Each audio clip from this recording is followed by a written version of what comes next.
Rise and shine, mga ka-RSP. Ito na po ang gabay, patnubay palala at prediksyon ni Master Hans Kua ngayong araw ng Tuesday, February 4, 2025.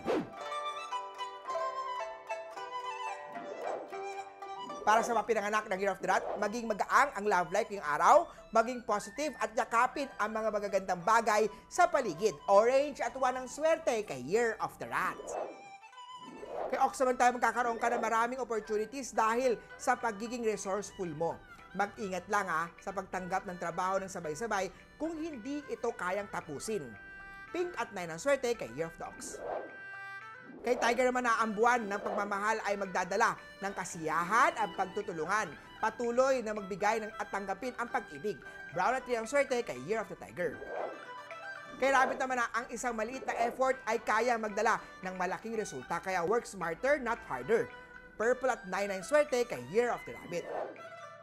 Sa Year of the Dragon naman tayo ngayong araw, magiging malapit ang isang tao na magpaparamdam ng kakaibang kilig.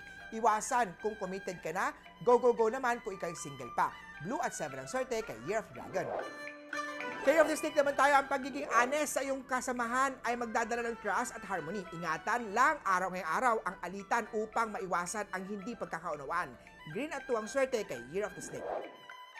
Sa Year of the Horse naman tayo, isang project, business idea o trabaho ang matagal mo nang iniisip ay maaaring magsimula ngayon.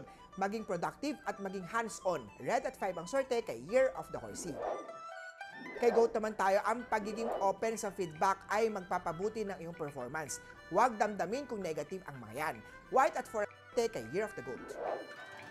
Kay of the Monkey naman tayo, kung nararamdaman na mahina na ang money flow at madalas ang burnout, makakatulong ang pag-declutter ng bahay dahil bukod sa maiiba ang ambience ito, ay maka-cleansing ang negative energy sa bahay. Imbitahan ng personal na mag-feng shui sa bahay mo, si Master Hans Kua. Yellow at 8 ang swerte kay Year of the Monkey. Kay Rooster naman tayo, ngayong araw hectic ang schedule. Magiging mas productive ang araw na to kung magsaset ka ng goals at priorities. Silver at 6 ang swerte kay Year of the Rooster. Kay Year of the Dog naman, isang sorpresa ang magpapasaya sa puso ngayong buwan ng pag-ibig. Maglaan ng oras upang makapag-relax kasama ang mahal sa buhay. Gray at 1 ang swerte kay Year of the Doggy. At sa Year of the Pig naman tayo, magiging smooth ang takbo ng iyong trabaho ngayong araw dahil sa umaapaw na good energy sa iyo. Use this wisely at piliin tapusin ang mga bagay o mga trabaho kaysa ipagpabukas mo yan. Purple at 3 ang swerte kay Year of the Piggy.